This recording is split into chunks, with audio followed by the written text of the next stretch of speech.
if you're someone who buys or can afford only 10 to 50 unit complexes, and the primary market you live in, if the 80% of the sales are 200 units or more, and there's only 5 or 6 sales a year between 10 and 50, why are you playing in that playground?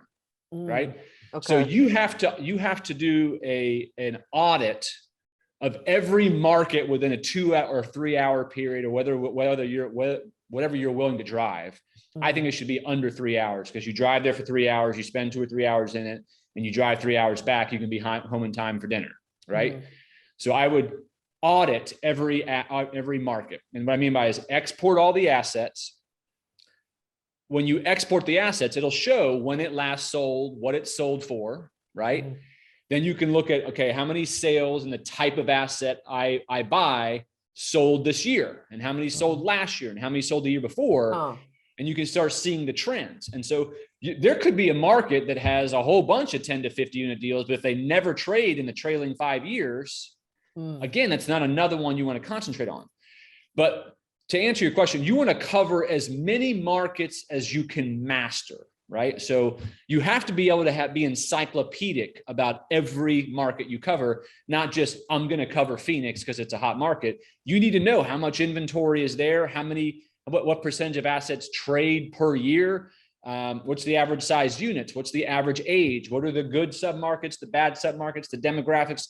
I should be able to ask you all kinds of questions. I should be able to ask you all the questions that are on my website for my markets about your markets. And so you only want to cover the number of markets you can master. You can't just say, I want to cover the southeastern United States. Well, if it's just you and a partner, there's no way you can master that many markets. Beau Beery can only master the northern half of Florida, which is about 8 or 10 markets, which are there. Some of them are primary, some are secondary, some are even tertiary, right? But the main driver is, what kind of deal do I buy? Let's find out how many actually exist in the market, and then how many of those are trading per year. So if you've got across 6 markets that you look at, and you've got 800 assets that are conventional between 10 and 50 units.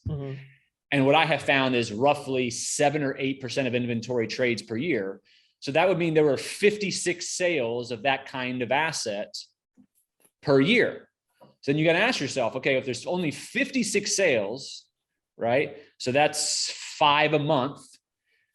Do I think I can capture one of those, right? How many tens of thousands of people are after those 56 sales?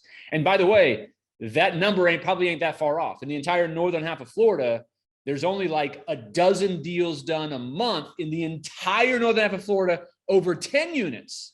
Right. Not even 10 to 50 or 100 plus, over 10 units. Wow.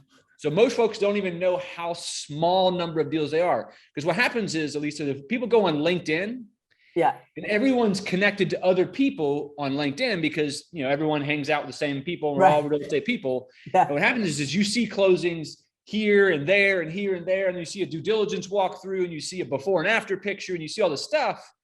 What your mind doesn't understand what's happening is these are closings that are happening all over the country. Right.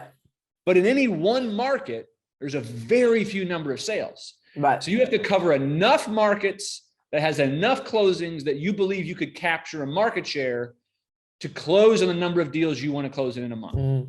Yeah, no wonder I always feel like my investor always asks me, they're like, why are you not in Florida? Why are you not? I'm like, guys, I don't have enough time to even cover my Texas and the Phoenix. Yeah, and you have to be able to master. I mean, when I bring you a deal as a broker, if you're spending the first 2 weeks going, what are the demographics? What are the rents? How much does it cost for construction costs there? What's your labor look like?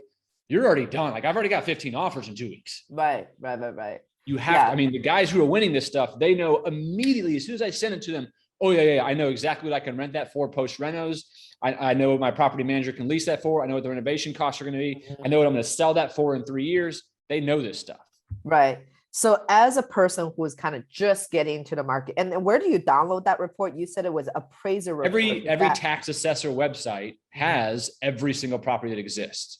Gotcha. Now I know that there are some states that are not, call it show me states. Texas. In other words, they privatize everything. Yeah. So then you might, then I believe you can call them directly and pay for this information. Okay. If not, then you may have to subscribe to like a CoStar or a Right. Reese or something. And those are expensive, but it's worth it.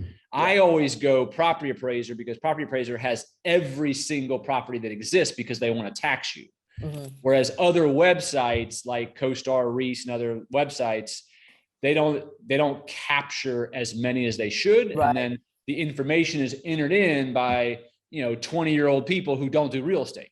And they're a quarter to 6 months late. And then in a dynamic market, for example, like a Phoenix, where prices going up 25K every single quarter, Right. like the sales comps can just not be used over there.